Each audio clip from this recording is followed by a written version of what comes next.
अभी मैंने थोड़े दिन पहले देखा था, वहाँ का जो हुक्मरान है ना, वहाँ पे कुछ उनको अच्छे समझते हैं और कुछ उनको अच्छा नहीं समझते।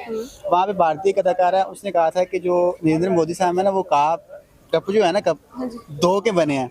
और जो हमारे प्रधानमंत्री हैं, उनकी ज़बान में मैं कह रहा हूँ, उनकी तो कहता है कि जो हमारे प्रधानमंत्री हैं वो कप धो के बने हैं, और जो पाकिस्तान के प्रधानमंत्री हैं वो उस टाइम इमरान खान थे, वो कप जीत के बने हैं। कप जीत के बने हैं, बिल्कुल। तो इनके जीतने का भी कोई फायदा नहीं है, उनका कप धोने का भी कोई फायदा नहीं सर है। उनके लिए कप धोने का फायदा है, देखिए उन्होंने इंडिया को कहाँ से कहाँ पहुंचा दिया। बिल्कुल, ये बात आपकी ठीक है। ये बात आपकी ठीक, बिल्कुल ठीक है, इसमें मैं कोई इशू नहीं करूँगा।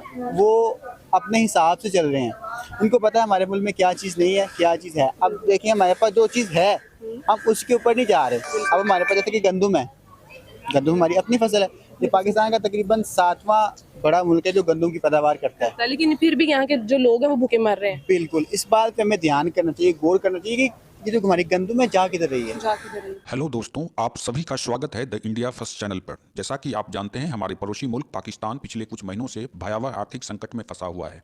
देश का विदेशी मुद्रा भंडार ना के बराबर है, तो वहीं लगभग पूरी दुनिया उसकी ओर से हाथ खींचती जा रही है। पाकिस्तान में डीजल पेट्रोल का दाम ऊंचाई के रिकॉर्ड स्तर पर पहुंच चुका है। साथ ही साथ बिजली की कटौती भी लगातार बढ़ती जा रही है। विदेश से उधार लेकर घी पीने की आदत के कारण अब नए कर्ज के लिए अपने कुछ इलाकों और कंपनियों को दांव पर लगाने की तैयारी में जुट गया है। तो आइए जानते हैं पाकिस्तानी मीडिया एवं वहां के पब्लिक का क्या ओपिनियन है। हमने पाकिस्तान में प्लाट ख़त्म कर दिए हैं, हमने अदारे ख़त्म कर दिए हैं, हमने हर चीज़ जो है वो खा पी ली है। कोई अल्लाह का शुक्र आप कर के कोई अवाम का भी सोच लें, कोई हमारा भी सोच लें, कोई आपका भी सोच लें। कोई मुल्क को रास्ते पे आने दें, कोई निज़ाम सीधा होने दें, इलेक्शन होने दें।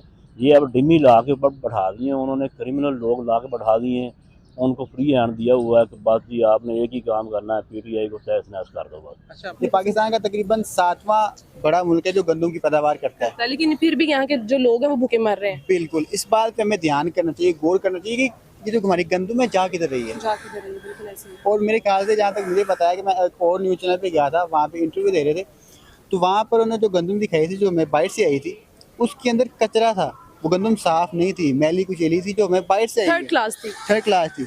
अभी हमें ये देखना चाहिए कि हम बाहर से खरीद रहे हैं, महंगी खरीद रहे हैं पाकिस्तान से, और हम अपनी चीज़ पे गौर नहीं कर रहे। हम अपनी चीज़ बाहर भेज रहे हैं, उससे सस्ती भेज रहे हैं, मगर ये अपनी अवाम का ख्याल नहीं है, बाहर की अवाम का ख्याल है। ये हमारी हुकूमत को सोचना चाहिए, मगर वो सोचने पे, इस बात पे वो गौर ही नहीं करती। वो सोचती है बस हमारे पेट भरे जाएँ। अभी मैं थोड़ी देर पहले देख रहा था कि मरियम नवाज पर 84 करोड़ की मालियत की जो है वो करप्शन है कि उसने अपनी पाकिस्तान में की है। दोनों मुल्क उसकी एक जायदाद भी वो साबित नहीं हुई कि उसके पास है, मगर पाकिस्तान में 84 करोड़ की मालिक। अभी देखें, पाकिस्तान जितने मुल्क कर्जे में डूबा हुआ है, अगर वो उसमें से एक आधा हिस्सा भी इसको दे दें, तो मेरे ख्याल से मुल्क का जो आधा कर्जा है ना, वो तो मतलब मैं तो कहता हूँ अगर ये पूरे हुक्मरान जो है ना एक हिस्सा भी दें, आधा हिस्सा भी दें, तो मुल्क का सारा कर्जा उतर सकता है। बहुत शुक्रिया। अस्सलाम वालेकुम। वालेकुम अस्सलाम। आपका नाम? मरियम। मरियम, क्या करती हैं आप? मैं स्टूडेंट हूँ अभी। अच्छा मरियम, मेरा आज का सवाल ये, जो पाकिस्तान के एक्स मिनिस्टर हैं शेख रशीद, उन्होंने इंडिया को धमकी देते हुए कहा जी हमारे पास ऐसे न्यूक्लियर मिसाइल पड़े हुए हैं, अगर हम इंडिया पे हमला करते हैं तो जो उनके मंदिर है वो हमेशा के लिए खामोश हो जाए, उनकी जो सरजमीन है वो कभी घास ना उगाए।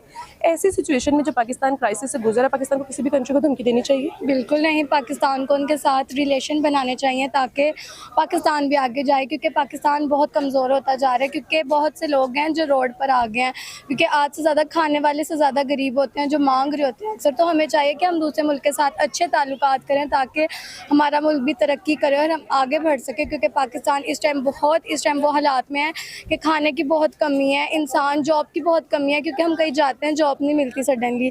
इंसान को तो चाहिए कि इंसान जॉब मिले, क्योंकि अगर जॉब मिलेगी तो इंसान खाएंगे। महंगाई इतनी हो गई है कि एक गरीब इंसान कभी भी इस महंगाई के दौर में खा नहीं सकता। मैम अभी देखा जाए तो हम इंडिया से बहुत पीछे रह गए हैं। एक वक्त था कि इंडिया हमसे पीछे था। बिल्कुल, हमें चाहिए कि हम इंडिया के साथ अच्छे रिलेशन बनाएं ताकि हम मिलकर मतलब दोनों मुल्क तरक्की करें, और जो गरीब लोग हैं उनका भी थोड़ा भला, और वो भी जो लोग सडनली जॉब नहीं कर सकते, जो खा नहीं सकते, वो मतलब खा तो सकें अच्छी तरीके से। तो अच्छा मैम, अभी आप कह रही हैं कि हमें इंडिया से अच्छे ताल्लुकात बना लेने चाहिए, लेकिन हमें स्टार्टिंग से ये सिखाया जाता है कि इंडिया पाकिस्तान का दुश्मन है।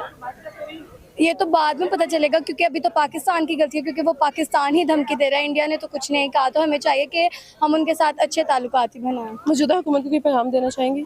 बिल्कुल नहीं, हुकूमत ने तो पहले बेड़ा गर्क किया हुआ है पाकिस्तान। शुक्रिया मैम।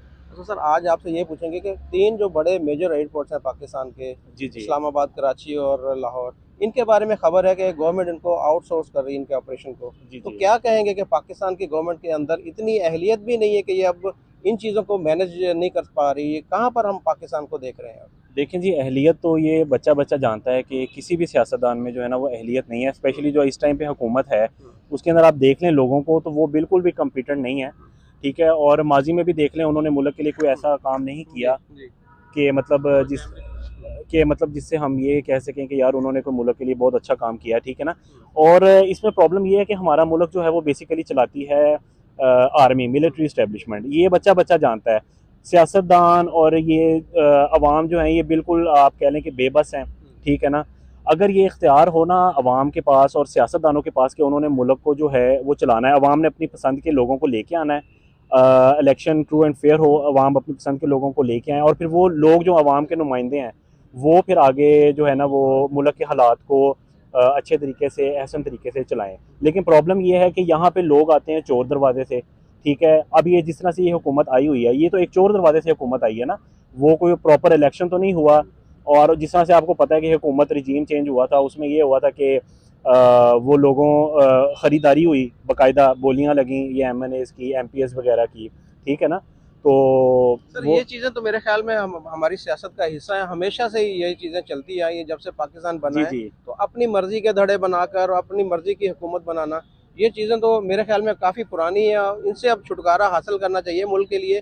कुछ बैठ कर इनको अपने इख्तियारात के अंदर रहकर मेरे ख्याल में मुल्क नहीं, के देखिए जी, ये जो हुकूमत चल रही थी अच्छी भली चल रही थी हुकूमत, और उसमें ये था कि कुछ अरसा रह गया था इलेक्शन होने में, तो जो लोग हुकूमत को छोड़ के तो दूसरी तरफ चले गए और उन्होंने वहाँ पे जाकर अपोजिशन के साथ हाथ कर लिया और फिर उन्होंने एक अलायंस बना लिया, एक नई हुकूमत बना ली। उनको नहीं चाहिए था कि वो इस तरह से करें, और वो एक रात में कैसे हो गया कि 25 से 30 लोगों का माइंड चेंज हो गया और वो हुकूमत को छोड़ के तो वो दूसरी साइड पे चले गए कि जी महंगाई हो गई है, अवाम, इमरान खान महंगाई कंट्रोल नहीं कर सकते। तो महंगाई तो अब भी फिर उससे डबल हो गई है, 3 गुना मतलब 4 गुना ज़्यादा हो गई है। तो फिर वो लोग जो महंगाई की वजह से इमरान खान को छोड़ के गए थे, तो वो लोग फिर अब दोबारा मतलब वो हुकूमत पे क्यों तनकीद नहीं कर रहे?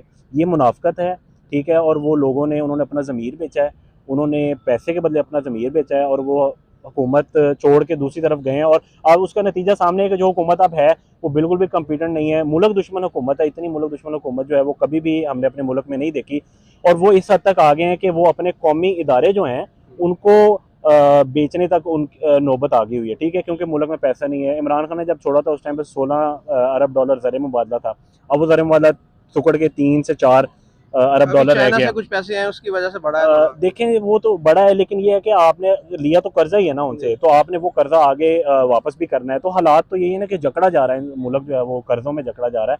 लेकिन ये है कि इसका सबसे अच्छा हल, फौरी हल यही है कि इलेक्शन हो, फौरी इलेक्शन हो, ट्रू एंड फेयर इलेक्शन हो। उसमें ये है कि अवाम अपने मुंतखब नुमाइंदे लेके आएँ, ठीक है, और फिर हालात जो है ना वो दोबारा से अच्छे हुक्मरान, कॉम्पिटेंट हुक्मरान जो है पढ़े लिखे, वो आके हालात को ठीक करें। वरना ये मुल्क जो है ये अभी 3 एयरपोर्ट की बात हो रही है, हो सकता है ये अपना पूरा मुल्क ही जो है ना वो इसकी सालमियत बेच दें और पूरा मुल्क बात बेच हो दें। रही है रेलवे के ऊपर और दूसरे इस तरह के जो इदारे हैं जी, उनको जी। ये कर रहे हैं। अच्छा ये बताएं कि IMF का पाकिस्तान के ऊपर ये पहले हमारी बात सुनने में आई कि जी जी। IMF ने भी बोला है कि जी अपने जो शाहीन 3 मिसाइल है उसको भी आप रोल बैक करें या उसकी जो कुव्वत है वो उसकी रेंज कम करें। देखिए, तो कब तक हम ये बैरूनी प्रेशर हम बर्दाश्त करते रहेंगे? बैरूनी प्रेशर हमें तब तक बर्दाश्त करना पड़ेगा जब तक हम खुद मुख्तार नहीं हो जाते, जब तक हम अपने मुल्क में ही कुछ हालात ऐसे नहीं कर लेते इकोनॉमिकली पैदा कि हमारा मुल्क स्टेबल हो जाए, हमें किसी से कर्जे ना लेने पड़े। देखें, जब आप किसी से कर्जे लेते हैं तो आप मॉरली बाउंड हो जाते हैं कि आपने उसकी बात माननी है, और जिसने आपको कर्जा देना होता है उसको भी पता होता है कि कर्जा आपकी ज़रूरत है, तो वो फिर अपने नाजायज़ और जायज़ मुतालबात जो है ना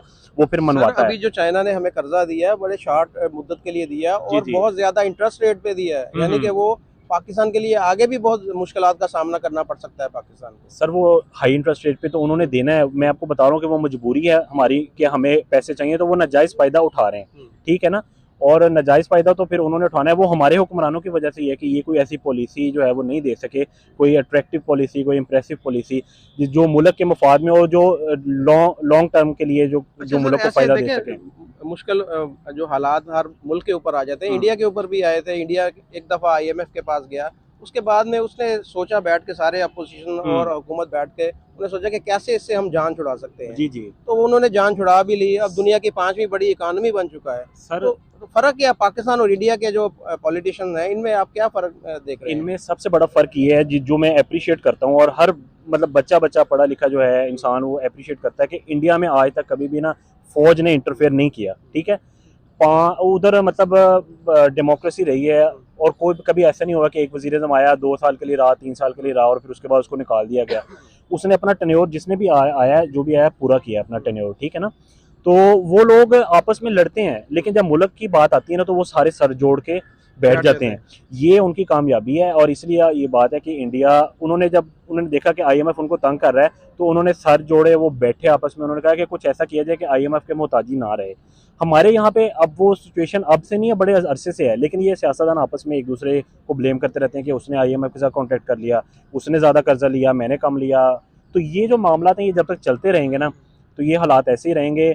और अब वो IMF जो है वो अपनी कड़ी शराइ जो है वो मनवा रहा है। उन्हें पता है कि ये मजबूर लोग हैं, इनको पैसा चाहिए, इनकी आवाम जो है वो रुल रही है, इन्फ्लेशन है, बेरोज़गारी है। तो ये हमारे सियासतदानों को ही कोई अल्लाह हिदायत देगा तो फिर ये मामला ठीक होंगे। ये मुल्क के लिए बैठेंगे, ना कि अपने लड़ाई झगड़े हर वक्त निपटाते रहेंगे।